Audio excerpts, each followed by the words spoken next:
Alléluia. On va se lever pour lire la parole du Seigneur. On va commencer aujourd'hui. Amen. Si quelqu'un peut lire à haute voix, à très haute voix, 1 Corinthiens 9, verset 26.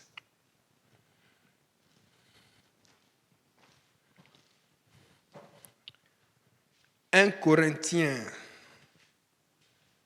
9, verset 26. » Mais nous, faisons-le pour une couronne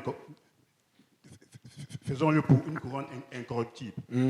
Moi donc, je cours, non pas comme à l'aventure. Je frappe, non pas comme battant en l'air. C'est ça. Relis encore, s'il te plaît, à plus haute voix. C'est quand Ludo lit là, des fois, c'est le tonnerre. Bip, bip.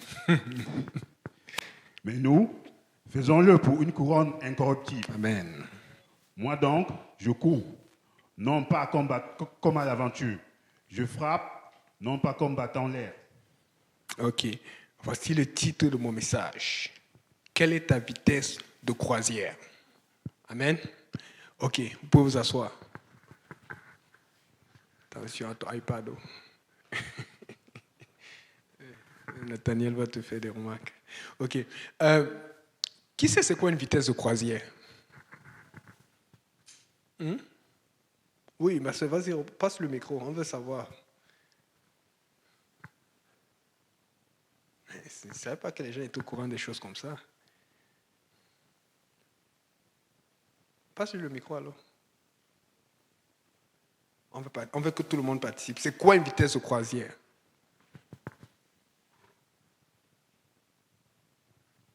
Hein?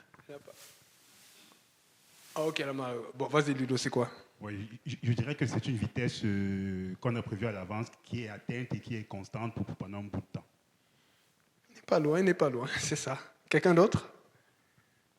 Parce qu'on entend croisière, on pense toujours que c'est la vitesse la plus rapide. Non. La sœur vient dans te chercher. Vous voyez comment c'est bon. Il y a des mots qu'on prend souvent, on se dit que c'est... Non, vitesse de croisière, ça ne veut pas dire toujours la plus rapide. La vitesse de croisière n'est pas toujours la plus rapide. Amen. Et les mots vitesse de croisière, on utilise ça le plus souvent dans des bateaux et des avions. Voici la définition sur Internet. La vitesse de croisière, c'est la meilleure allure moyenne sur une longue distance. Au figuré, c'est le rythme normal d'activité après une période d'adaptation. Amen. Vous savez, on a tous été attaqués.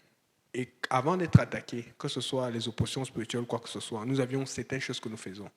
Mais après l'oppression, souvent, on a tendance à diminuer. Au contraire, il faut que tu trouves une nouvelle adaptation à ton rythme. Il faut que tu ajoutes un peu plus. Il faut que tu montres au diable que tu m'as attaqué, maintenant je vais répondre aussi à mon tour. Donc, quand on parle de vitesse de croisière, on parle d'une vitesse à laquelle tu es capable de tenir. Pas trop rapidement, pas trop lentement. Et c'est ce qui nous tue souvent en tant que chrétiens. Souvent, on est trop vite. Quand je viens de commencer dans le Seigneur, je pense que j'étais trop vite. J'avais les coups de poing partout. Mais souvent aussi, on est trop lent. Donc, regarde ton main, tu dis, il faut que tu trouves ta vitesse de croisière.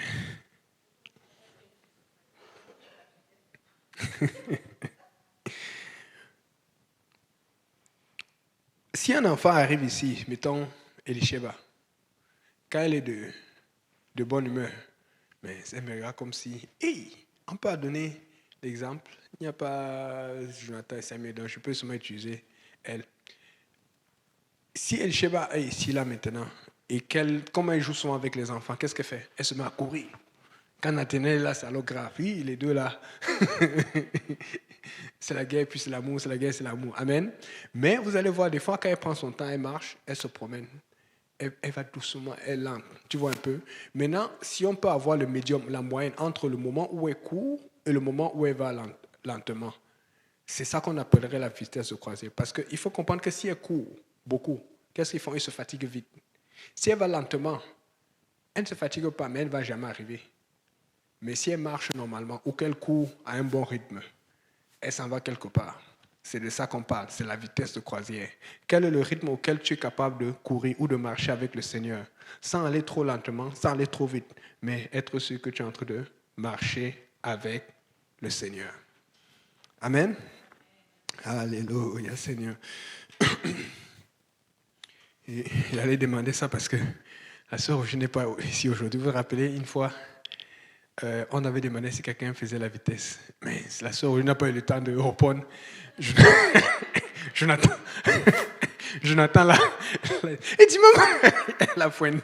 Donc, si je pense qu'elle n'est pas venue, c'est pas parce que j'aurais demandé à Jonathan, je n'avais pas lui demandé, je dis, est-ce que maman a encore fait? Amen. L'autre jour, j'ai vu aussi, mais les gens vont vite, hein. J'ai vu la scène, tu savais ça, l'épouse du frère Simplice. J'arrive un dimanche le matin, je la vois au volant, je dis, le frère Simplice était à côté. Elle a moi. Et puis je vois Jochebed derrière, tout content, il dit, ça c'est grave, Simplice est en train de... Simplice dit que mon frère, ça devient un peu dur là. Amen. Et elle allait doucement. J'ai dit, c'est bon, mais nous, tout ce qu'on a appris à conduire, on va doucement. Moi, on a des frères et des sœurs ici, là. Je vous dis, je n'ai pas sorti les CV, mais on a des tireurs d'élite, des coureurs. Amen. C'est ça que je suis en train de guetter. Moi, je sais que la sœur Bibiane est prudente. Pourquoi? Parce que je vois souvent des fois, quand Valérie Kaila passe sa voiture, des fois, elle passe la voiture, elle fait attention. Donc, je ne l'ai pas encore vu vraiment dans une situation, elle est pressée, non, mais je suis sûr qu'elle va faire attention. Je ne pense pas de son genre. Quand il neige trop, que ça glisse, elle ne veut même pas toucher la voiture. Et s'il n'y a pas quelqu'un pour l'aider à conduire, elle ne prend pas donc. Elle n'est pas une mercenaire comme nous autres. Amen. Je pense aussi que la sœur Joël, j'ai vu comment elle a garé la dernière fois au baby shower. Mais j'étais surpris. Maintenant, il y a des gens que je guette. Je veux savoir comment la sœur Yolande conduit. Je sais qu'elle conduit déjà, elle est en train d'apprendre et puis ça avance. Mais je ne sais pas garantir si elle est... Il y a des gens que tu vois le caractère. Et c'est bon, il faut avoir le sang chaud. Amen. En plus, chez nous au Cameroun, les frères les ont le sang chaud. Il y avait la femme du frère Achille, la sœur Agnès. Elle était brisée. Je ne vais pas vous raconter des histoires, mais avant, là, quand elle était dans le frère Gauthier, quand il prend le volant, tu prends tout le chemin. Ça, Agnès, pardonne-moi, si tu entends ça, c'est pour des soucis d'évangélisation. Ce n'est rien contre toi. C'est mon ami, on s'entend bien, donc elle va me pardonner. Amen. Donc, quand tu fais la vitesse, tu reçois un ticket. Amen. Et vous savez, la vitesse normalement, en moyenne, en Amérique du Nord ou dans les pays occidentaux, la vitesse dans une route à double sens, c'est une route là où tu peux aller et venir sans qu'il y ait de séparateurs comme l'autoroute. La vitesse en général, il y a les routes à double sens qui sont plus rapides que d'autres. Environ, c'est entre 70 et 80 km/h. Parce que si on met ça à plus de 100 km ou à 90, c'est dangereux, il y a beaucoup d'accidents. Donc on a évalué que pour que ce soit sécuritaire, parce que double sens, ça veut dire que tu peux cogner une voiture, bon, si tu conduis mal. Mais on ne sait jamais, il y a toujours des gens qui sont sourds, il y a toujours des fous, des gens qui font des choses qu'il ne faut pas faire. Mais on ne va pas commencer à baisser toute la vitesse, parce que si on baisse toute la vitesse, mais les gens ne vont plus pouvoir conduire et tout le monde va être pris sur l'autoroute. Donc, mais par contre, la vitesse en moyenne sur l'autoroute, la plupart, quand on voit la moyenne, c'est entre les 120 et 130 km/h parce que l'autoroute est séparée. Donc, on s'attend à ce que c'est difficile de cogner l'autre de l'autre côté. Voir un peu. Mais je sais, sur la 40, on a 70, à un autre côté, on a 100. Mais à d'autres endroits, comme en Ontario, c'est un peu plus élevé. Mais quand tu dépasses la limite, les tickets sont plus salés, par exemple. En Allemagne, je pense qu'ils vont à 160 même des fois, non? Mon, j'ai dit qu'il y a des gens qui achètent des voitures pour aller en Allemagne. Mais bon.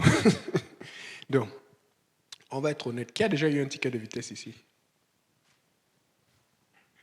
Personne. Frère Gauthier. Ok, moi aussi. Donc, comme tu es honnête, je vais t'aussi étonner. Je me rappelle, il y a un ticket que j'avais eu. Et puis Stéphane était dans la voiture le jour, le frère Stéphane. Mais frère Stéphane, on a vécu beaucoup de choses ensemble. Cet habitait venir ramasser le frère. Mes frères, ils sont là, on passe du bon temps. Et puis, et ça vient. Un frère Simplice. Et puis, mais le problème, c'est que le monsieur m'avait pris, je venais de sortir de l'autoroute. Quand tu sors de l'autoroute, il faut qu'on te laisse une transition. Mais il a sorti comme si j'étais là depuis longtemps. Donc, fait que, il voulait m'enlever les points. J'ai dit non, jamais. Donc, il a acheté des choses. Donc, je suis allé faire mes trucs, j'ai regardé, j'ai fait mes trucs. Je travaille en ingénierie, j'ai fait la position du radar et tout ça. J'ai dit comment il est capable de prendre le radar alors qu'il marque dans le truc qu'il m'a pris à ce point-là. Et je suis sorti. Et puis, Stéphane a témoigné. Et ce qui s'est passé, c'est que les juges, quand tu vois un juge, ils sont intelligents. Il a fait l'affaire de Salomon. Il a fait sortir Stéphane. Il m'a posé quelques questions. Après, je me rappelle plus ce qu'il a demandé. Mais après, il a demandé une question à Stéphane. Et Stéphane a bien répondu honnêtement. Et j'ai prié, on a prié avant. J'ai dit, va seulement dire la vérité. Parce que quand tu fais les plans là, tu vas te faire avoir. En fait, il s'attendait à ce que Stéphane nous donne une réponse. Si Stéphane lui avait donné la réponse là, on m'aurait donné les tickets. Pourquoi? Parce qu'ils savent que les gens s'arrangent. Une chance qu'on ait été des enfants chrétiens. Donc finalement, au lieu de truc, il m'a fait juste un ticket qui était sans quelque chose et tout, mais on ne m'a pas enlevé les points. Oh, quand tu enlèves les points là, ça. Depuis ce jour-là, j'ai fait attention quand même. C'est vrai que donc, j'étais un peu plus rapide que la vitesse, mais je n'étais pas autant que le policier disait, tu vois un peu. Donc, mais je fais quand même attention. Donc quand on te donne un ticket, c'est que fais attention. Amen. C'est ça. Mais est-ce que vous savez qu'il y a aussi des tickets pour la lenteur? Tout le monde dit ticket pour la vitesse, mais il y a des tickets pour la lenteur. Sur l'autoroute, c'est pour ça qu'on dit minimum 50 ou minimum 60 dans certaines voies. Parce que si tu vas trop lentement, tu commences à devenir dangereux pour les autres. Parce que les gens veulent avancer. C'est pour ça qu'on a fait l'autoroute. On n'a pas fait la lenteroute, autoroute. Amen. Mais c'est ça, on comprend ça, on rit ça, mais quand c'est cool l'église, c'est comme si on ne comprend pas ça. Il y a un problème. Donc, c'est que vous avez entendu l'histoire là. Vous vous rappelez l'histoire de la fille qui s'était arrêtée sur l'autoroute pour protéger des canards, n'est-ce pas? C'est dangereux ça. Sur la voie rapide. Et je pense qu'elle s'appelait Emma Zornabach, elle avait 25 ans à ce moment. Il y a eu 2 morts, c'est le 27 juin 2010. Et imaginez, c'était André Roy qui est mort, il était âgé de 50 ans, et sa fille âgée de 16 ans. Des fois, on ne voit pas le danger. Les canards. Ce sont des canards. Une vie humaine est plus importante. Je sais que nous sommes dans un monde où la pensée a changé. Les animaux, tu peux tuer un animal aujourd'hui, tu fais plus de prison que si quelqu'un a tué un être humain. Tu vois un peu? Je ne suis pas là pour juger, mais je sais qu'elle avait finalement eu, je ne sais pas, 90 jours de prison, 240 heures de travaux communautaires, purgé en fin, et la prison était purgée en fin de semaine, et il y a eu 10 ans sans le permis. Bon, justement pour dire ce qui est arrivé, je ne suis pas là pour donner mon avis. Il y a un autre aussi qui a été un peu plus récemment, c'était Éric Rondeau. Il voulait contourner des canards. Et là encore, c'est encore plus. L'autre s'est arrêté, ce qu'il ne faut pas faire sur l'autoroute. Mais lui, il n'était pas sur une autoroute, lui, il était sur la voie. C'est bizarre, on a parlé des deux, une voie à double sens. Là, il décide d'arrêter ou de ralentir pour laisser les canards passer. Mais maintenant, on dit inconsciemment ou stressé ou peut-être par inadvertance ou impatient, finalement, il décide de contourner. Mais pour contourner les canards, il faut qu'il aille dans l'autre sens. Mais qu'elle allait dans l'autre sens, il y a un jeune qui arrivait à sa moto. Bon, on dit oui, le jeune faisait la vitesse, mais il était quand même dans son lieu. Il était quand même dans son droit, il était dans son côté. Et le jeune de 19 ans est mort. Donc, si vous ralentissez trop sur la route, vous pouvez tuer quelqu'un. Mais pourquoi on ne peut pas comprendre ça pour l'Église? On se dit, oh, je suis à l'Église, c'est correct, je suis baptisé, j'ai le Saint-Esprit, ça va. Il faut que tu trouves un rythme de croisière qui te permet de travailler, et de travailler en communauté, de travailler aussi seul. Comme notre rythme de prière, en priant en groupe, mais la prière aussi seule. Amen. Regarde ton tu trouve ton rythme de croisière. Et ce qui s'est passé pour ce monsieur Ricondo, là, c'est qu'il avait en plus les gros camions, la F-150 Ford, et puis il avait les remorques de ponton. Les remorques sont les remorques un peu basses là. Le jeune n'a pas eu de chance, il est mort. Vous savez, il voulait contourner. Je pense que ce qu'il a fait était quand même moins dangereux que ce que l'autre femme a fait sur l'autoroute, parce qu'il a une voie à double sens. Mais le problème, c'est que c'est ça que je vais analyser. C'est que, mettons qu'il avait vraiment pitié des canards, il a commencé à attendre. Mais si tu as commencé à attendre, attends tout le long, puisque tu as dit qu'il voulait traverser. Pourquoi alors tu attends et puis maintenant tu veux contourner? Et c'est ça le problème. Tu as commencé à faire quelque chose pour le Seigneur. Et là, tu commences à trouver le temps long. Là, maintenant, tu veux court-circuiter. Parce que le diable, quand il voit que tu commences à devenir impatient, il dit « Oh, je vais la voir. » Et tu te dis « Ah non, c'est la volonté de Dieu. » Non, continue comme tu as commencé. Il avait déjà une bonne idée, même si nous, on ne va pas dire qu'on va cogner les canards, mais on va plus faire attention à la vie humaine qu'à la vie animale. Amen. Donc, vous savez, sauver une âme, ça demande de la patience, ça demande du sacrifice. Et donc, si tu lâches à cause du stress ou que tu risques ou d'une autre situation, Tu ne te rends pas compte, mais tu es en train de risquer le salut de quelqu'un d'autre, de ta famille, d'un proche. Amen. Je ne sais pas pourquoi, ce qui me revient depuis là, à cause de ça là. Normalement, c'est pas. J'avais un autre message que j'ai préparé depuis longtemps, un long message. Mais je pense que c'est hier matin que le Seigneur m'a donné ce message. C'est juste comme ça là. Il m'a dit, c'est ça que tu vas prêcher. Donc j'ai dû concocter ça rapidement. Et puis, ce qui me touchait, c'est que la sœur Yolande me racontait comment elle était en voiture avec la sœur Maria. Et pendant qu'elle était en voiture, la sœur Maria lui montrait, ils ont traversé un pont en voiture. Et la sœur Maria lui disait que voilà le pont là-haut, j'ai failli faire quelque chose récemment. Et il y en a beaucoup ici au Québec. Et c'était une question de quelques minutes. Le jour où ceux qui se rappellent quand la prière tombait là, elle aurait pu partir comme ça, comme beaucoup de gens. Je me rappelle dernièrement aussi, la sœur Maria là me racontait comment une amie de sa fille s'est suicidée juste comme ça. Une jeune fille, pleine santé, elle est partie. C'est fini. Tu ne reviens plus. Moi, je ne sais pas, je ne comprends pas. Peut-être comme ils sont ici, là, ils sont nés ici, non. Mais nous, on vient d'Afrique, on vient d'Haïti. Hey, c'est dur. Tu viens ici, tu te débrouilles, tu te bats. Hey, il y a tellement de plaisir dans la vie. On ne veut pas les plaisirs mondains, mais il y a tellement de choses qui sont plaisantes. Amen. Donc,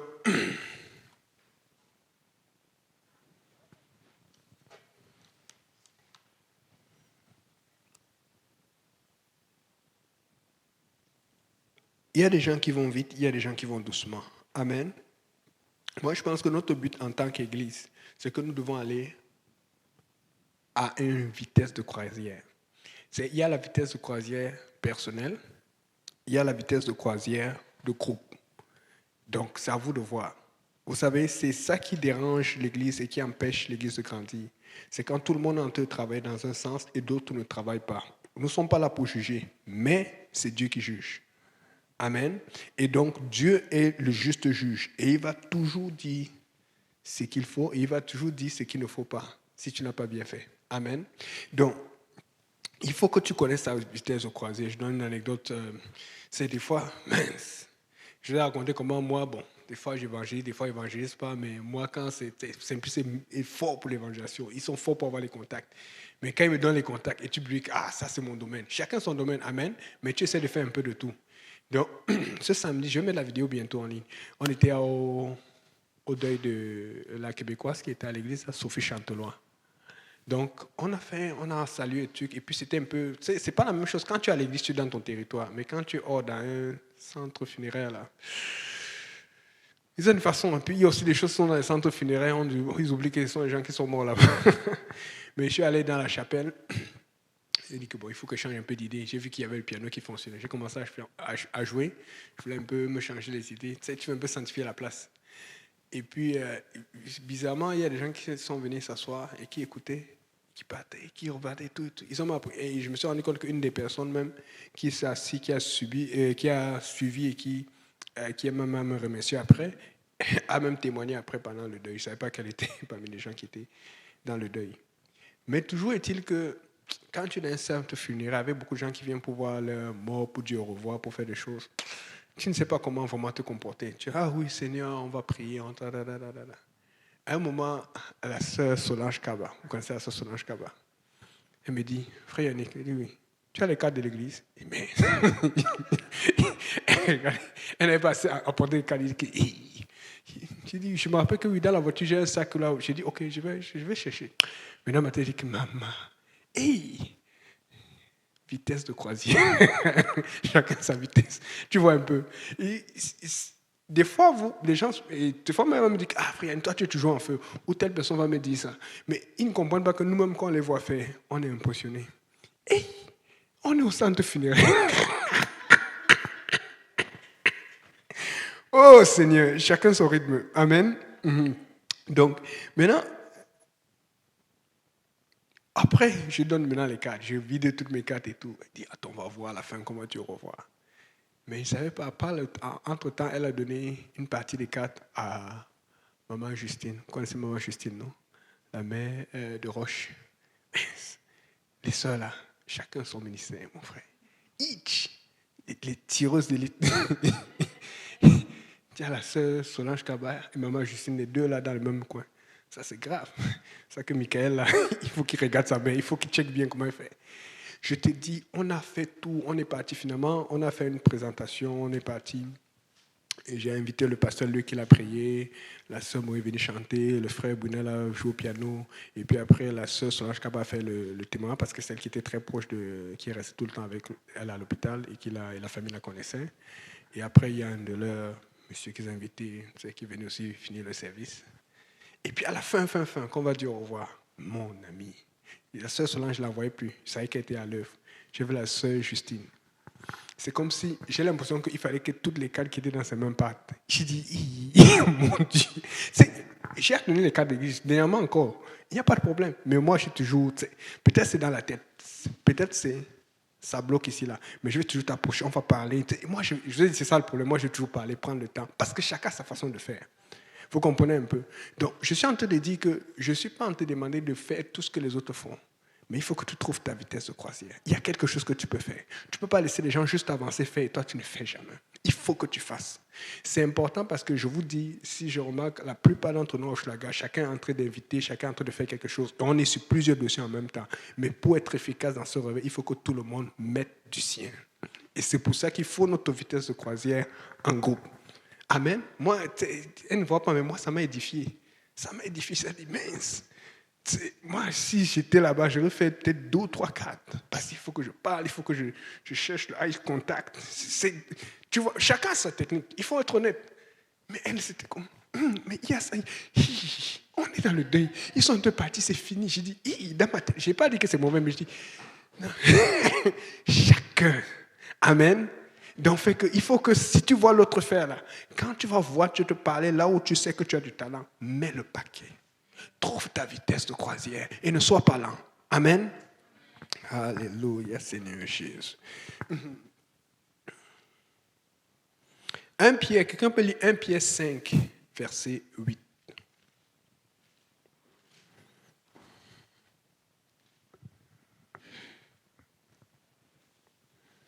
Votre adversaire, le diable, rôde comme un lion rugissant, cherchant qui il dévorera. Votre adversaire, le diable, rôde comme un lion rugissant. Écoutez, c'est la raison pour laquelle moi-même, des fois, là, c'est difficile. Okay.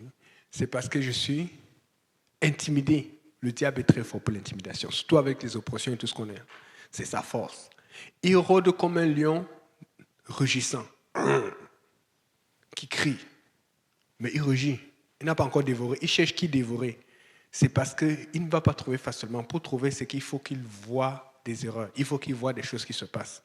Vous savez, le mot en grec, c'est ouroumeino. Ça veut dire, quand on dit rugissant, là, l'autre définition, c'est hurlant, grondant. Donc tu remarques qu'il va faire beaucoup de bruit.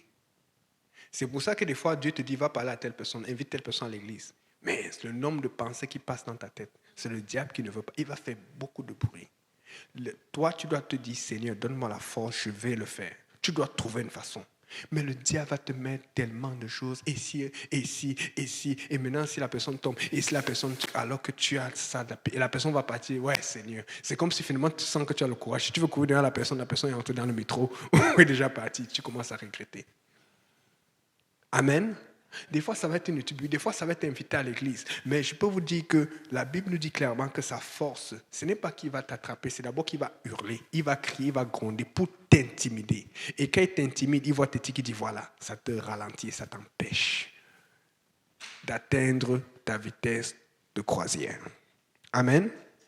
Donc, il faut que tu sois prêt. Il faut que tu suives les rêves. Il faut que tu travailles en équipe et que tu travailles aussi seul. Mais que tu saches que quand il y a cette intimidation, ça veut dire que le diable te voit en train de faire quelque chose de potentiellement bien pour Dieu et il veut t'en empêcher. Amen. C'est pour ça que Frère Saint-Puce continue les samedis. Frère Gauthier continue, invité. Amen. On a même un qui est venu tout à l'heure là. Il a dit qu'il va revenir mardi. Sûrement toujours quelqu'un de l'évangélisation que vous avez faite. Amen. Il faut évangéliser. Et puis, toujours ce même-là, il dit qui il va dévorer. Et ça, c'est un mot un peu compliqué parce que des fois, quand je vais regarder certains mots dans les anciens manuscrits, j'essaie de comparer pour voir c'est quoi le traducteur pensait. Pourquoi je dis c'est compliqué, c'est parce que en grec, il y a des mots qu'on décline. Quand tu déclines, c'est pour dire quelque chose de particulier, à un temps particulier. Mais celui-ci, quand tu déclines, tu te rends compte que le mot, il y a deux verbes, que quand c'est décliné, ça veut dire la même chose. Je vais vous expliquer. Par exemple, si je dis « je crois », ça peut venir de deux verbes. Ça peut dire « je veux croître », croître, grandir, ou ça veut dire « je peux croire en Jésus ». Vous comprenez un peu? C'est un peu ce genre en grec. C'est-à-dire que le mot décliné, déjà utilisé, déjà conjugué, en fait, l'origine, c'est deux mots. Mais ici, là, le traducteur a choisi cherchant qui va dévorer. Donc, celui qui a dévoré, c'est katapino, ce qui veut dire dévorer, engloutir, manger. Mais l'autre, il faut toujours regarder l'autre définition pour voir si ça voulait aussi dire quelque chose par rapport à la traduction. J'ai regardé l'autre définition parce que, écoutez, mon problème, c'est ceci, c'est que si on dit que le diable va te dévorer, comment est-ce qu'il va te dévorer? Sois un peu honnête, puisque il n'y a pas un lion qui va venir ici, là. Amen. Si un lion apparaît, on va dire que c'est quoi? C'est juste dans les oppositions qu'on a ça là. C'est juste dans les choses dans la nuit. Mais dans la réalité, comment est-ce qu'il va te dévorer? Vous comprenez un peu? Il faut qu'on puisse expliquer littéralement et de façon compréhensible. Parce que si tu demandes à un enfant que le diable, si tu dis à un enfant, le diable va te dévorer, mais maman, comment il va me manger? Il faut que tu lui expliques. Amen. Et j'ai trouvé l'explication dans le deuxième mot. Le deuxième mot, qui veut dire katafimi. Ce sont des mots compliqués. Ça veut dire laisser aller de haut en bas, lâcher, faire tomber. Donc, fait que quand on dit il cherche celui qui va dévorer, il est en train de chercher celui qui va faire tomber. Donc, quand il hurle là, c'est pour te faire tomber. Si tu n'as pas évangélisé comme Dieu a dit, si tu n'as pas fait ce que Dieu a dit, il t'a fait tomber, il t'a eu. Le problème, c'est que nous voulons recevoir de Dieu, mais nous ne voulons pas donner. La mère morte, c'est la mère la plus salée, parce que c'est une mère qui reçoit seulement et ne donne pas. Tu ne peux pas faire comme cela. Il faut que tu reçoives et que tu donnes. Et c'est là où tu vas trouver ta vitesse de croisière, parce que nous sommes une équipe, nous sommes le corps de Christ. Amen. Est-ce qu'on peut lire Josué 7? Josué chapitre 7 à partir du verset 1. On ne va pas être très long, on va lire ça, expliquer, et puis après on va parler de dernière chose.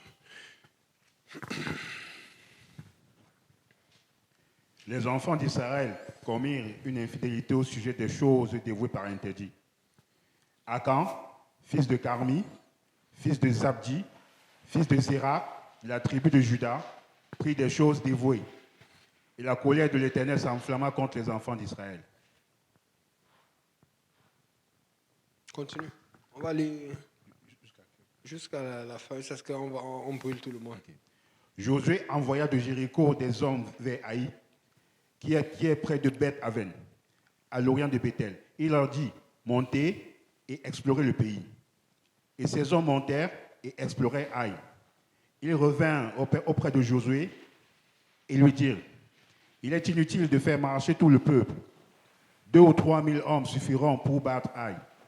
Ne donne pas cette fatigue à tout le peuple, car ils sont en petit nombre. 3 000 hommes environ se mirent en marche, mais ils prirent la fuite devant les gens d'Aï. Les gens d'Aï leur tuèrent environ 36 hommes. Ils les poursuivaient depuis la porte jusqu'à Shebarim et les battirent à la descente. Le peuple fut consterné et perdit courage. Josué déchira ses vêtements et se prosterna jusqu'au soir le visage contre terre devant l'arche de l'Éternel, lui et les anciens d'Israël, et il se couvrit la tête de poussière. Josué dit, « Ah, Seigneur Éternel, pourquoi as-tu fait passer le Jourdain à ce peuple pour nous livrer entre les mains des Amoréens et nous faire périr? Oh, si nous eussions su rester de l'autre côté du Jourdain. De grâce, Seigneur, que dirais-je après qu'Israël a tourné le dos devant ses ennemis? Les Cananéens et tous les habitants du pays l'apprendront. Ils nous envelopperont et ils feront disparaître notre nom de la terre. Et que feras-tu pour ton grand nom? L'Éternel dit à Josué, lève-toi. Pourquoi restes-tu ainsi couché sur ton visage? Israël a péché. Ils ont transgressé mon alliance que je leur ai prescrite. Ils ont pris des choses dévouées par interdit. Ils les ont dérobées et ont dissimulé. Et ils les ont cachées parmi leurs bagages. Aussi, les enfants d'Israël ne peuvent-ils résister à leurs ennemis? Ils tourneront le dos devant leurs ennemis, car ils sont sous l'interdit. Je ne serai plus avec vous si vous ne détruisez pas l'interdit du milieu de vous. Lève-toi, sanctifie le peuple. Tu diras, sanctifiez-vous pour demain, car ainsi parle l'Éternel, le Dieu d'Israël. Il y a de l'interdit au milieu de toi, Israël. Tu ne pourras résister à tes ennemis jusqu'à ce que vous ayez ôté l'interdit du milieu de vous. Vous vous approcherez le matin selon vos tribus. Et la tribu que désignera l'Éternel s'approchera par famille, et la famille que désignera l'Éternel s'approchera par maison, et la maison que désignera l'Éternel s'approchera par homme. Celui qui sera désigné comme ayant pris de ce qui était dévoué par interdit sera brûlé au feu, lui et tout ce qui lui appartient, pour avoir transgressé l'alliance de l'Éternel et commis une infamie en Israël. Josué se leva de bon matin, et il fit approcher Israël selon les tribus, et la tribu de Juda fut désignée. Il fit approcher les familles de Juda, et la famille de Zéra fut désignée. Il fit approcher la famille de Zéra par maison, et Zabdi fut... Ok, c'est bon. Donc, vous allez voir qu'on va faire sélection. Ça, c'est très dangereux, cela. Parce qu'on est en train de faire la sélection. Aka est en train de dire, on va voir s'ils vont m'attraper, ou peut-être qu'il a peur. Il aurait juste pu lever la main, mais il est en train de mettre Dieu au défi. Et finalement, la sélection, on a dit, c'est toi. Il est obligé parce que s'il commence, Dieu peut le brûler sur place là maintenant. Vous voyez ce qui se passe? Il a triché. Il a dit, il y a de l'interdit, vous ne pouvez pas avoir la victoire. Donc, lui, il a vu un manteau, il a convoité. Mais on avait donné l'ordre clair à Israël que tout ce qui est la prémisse, la première victoire appartient à Dieu. Un peu comme la prémisse que nous donnons à Dieu quand nous commençons un travail, quand nous commençons une situation, un peu comme la dîme que nous payons.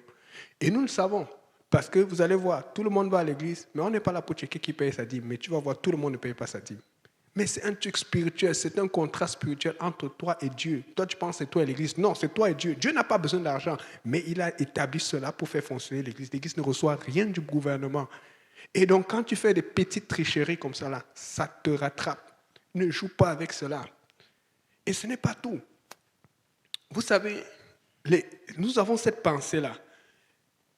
C'est quand on a parlé des canards tout à l'heure. C'est à cause de ce qu'il nous a enseigné là aujourd'hui. Nous, on sait que la vie est importante. La vie est plus importante que tout. Mais les gens ont commencé à nous faire aimer les animaux. Et ce n'est pas mauvais d'aimer les animaux, mais il y a la cruauté animale, ce n'est pas bon.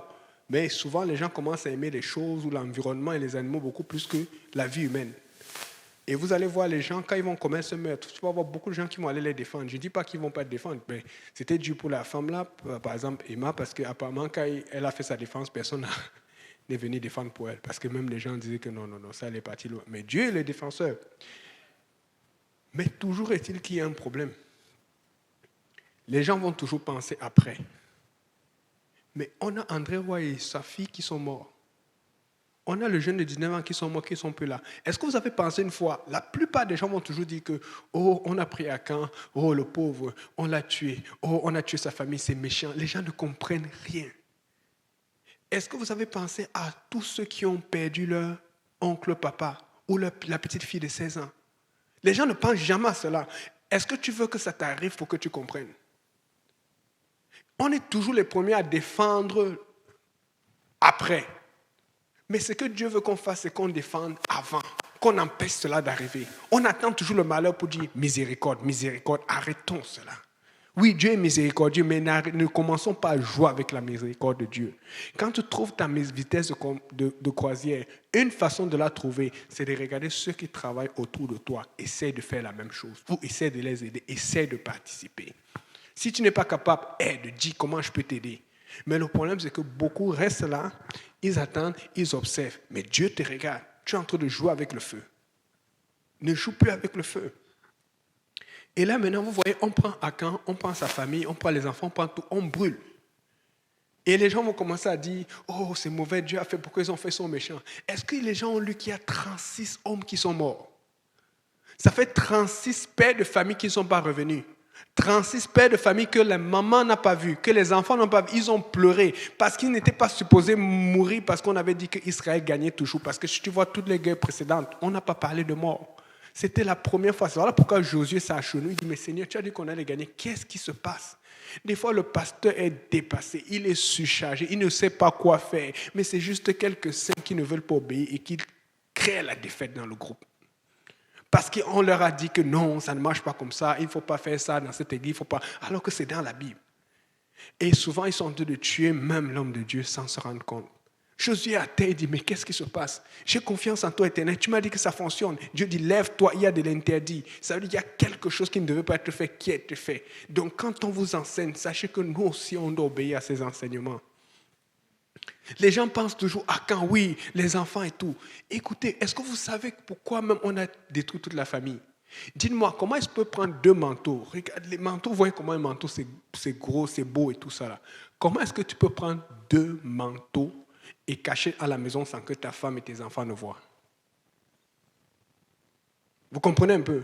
C'est-à-dire qu'en faisant cela, il a amené un esprit de convoitise à la maison, un esprit de tricherie. Donc ces mêmes enfants allaient devenir pires que leur papa.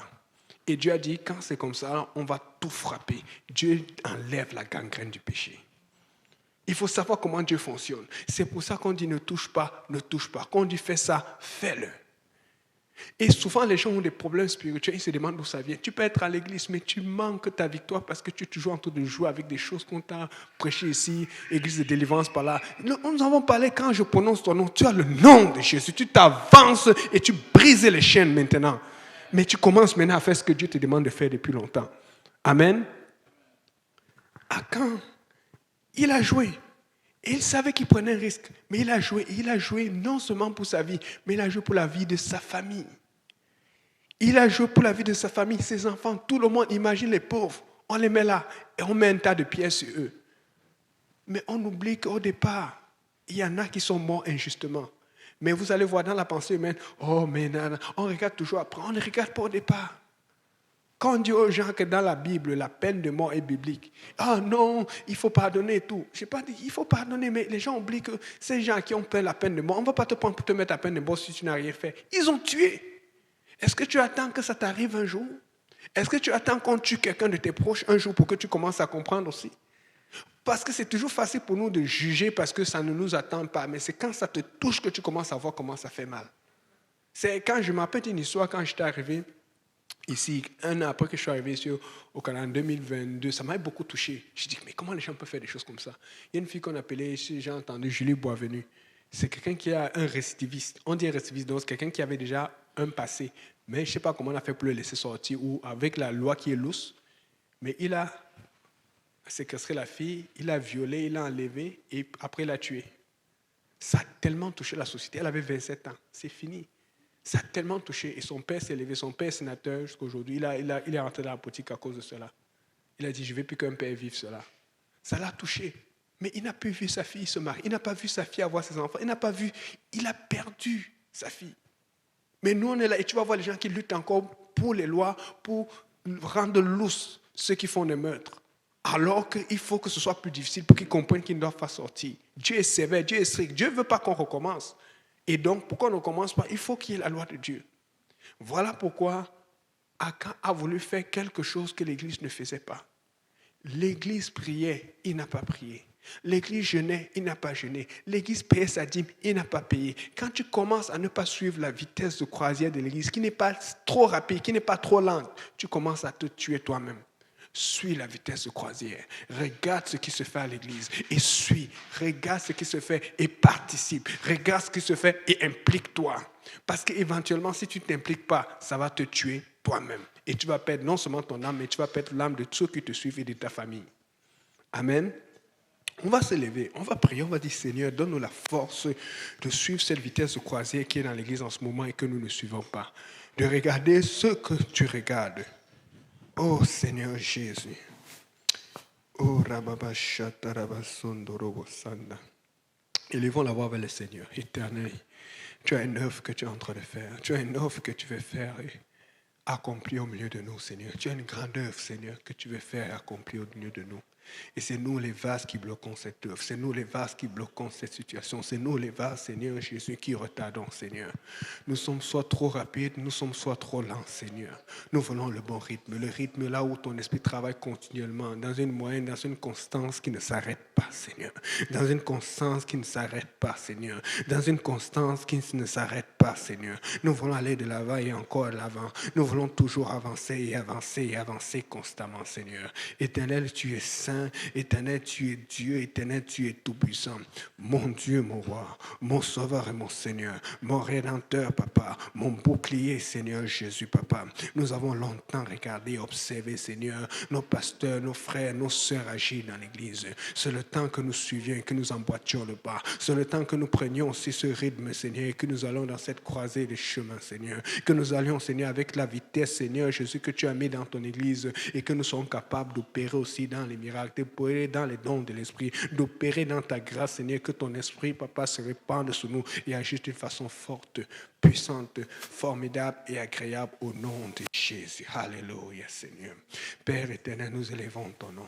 Père éternel, nous élevons ta gloire et nous prions que tu nous diriges, que tu nous guides, que tu nous aides au milieu des hurlements de Satan, au milieu des grondements de Satan, et que nous entendions plus ces grondements, mais que nous entendions seulement ta voix douce, ta voix sûre, ta voix droite, Seigneur. Qu'aucune intimidation de l'ennemi ne puisse faire son chemin dans notre cœur, mais que nous avancions, papa. Il peut gronder autant qu'il veut, que nous avancions. Il peut crier autant qu'il veut, que nous avancions, Seigneur. Que nous faisons ce que les autres font, papa, qui est bien. Que nous ne reproduisons pas ce qui est mauvais, mais que nous reproduisions ce qui est bien, Seigneur. Que nous suivons l'exemple. Il y a des gens qui nous stimulent dans l'évangélisation. Il y a des gens qui nous montrent des exemples dans les études bibliques. Il y a des gens qui nous montrent des exemples dans les activités spirituelles, Seigneur. Que nous suivions, Seigneur. Que nous suivions cet exemple. Que nous suivions cet exemple. Que nous suivions cet exemple, papa. Et que nous arrivions à cet état d'homme fait, accompli, de femme faite et accomplie, Seigneur. Nous crions ton sang précieux. Répands ta grâce. Répands ton esprit. Répands ta main sur nous. Répands ta main au nom de Jésus. Hiroshita Ramahetara. Hiroborosanerebo Shata. Oh, rahetana e karasa e torosanda. Erebo hosanda raba shata raba e tarasando. Oh, samashita raba soto. Oh, Seigneur, papa nashita. Alors que tu es en train de faire avancer ton église, alors que tu es en train d'augmenter la vitesse, alors que tu es en train d'augmenter l'accélération, Seigneur, que plusieurs ne se retrouvent en arrière et dépourvus, Seigneur. Dépourvus parce qu'ils ont trop traîné. Que plusieurs ne se retrouvent en arrière incapables de suivre le rythme parce qu'ils ne sont pas consacrés. Seigneur, tu es en train d'avancer, tu avances rapidement. Nous voulons pouvoir suivre ta vitesse qui est la vitesse que tu as opérée pour l'église, que tu as choisi pour l'église. Nous voulons être capables. Dirige-nous pour que nous fassions chaque chose aujourd'hui, que nous n'attendions pas, que nous faisons chaque chose que tu demandes à faire aujourd'hui, au rythme que tu donnes à l'église, au nom de Jésus. Que tout le monde dise au nom de Jésus. Alléluia, Seigneur. Le frère Simplice va venir pour conclure, pour prier et pour bénir l'ordre.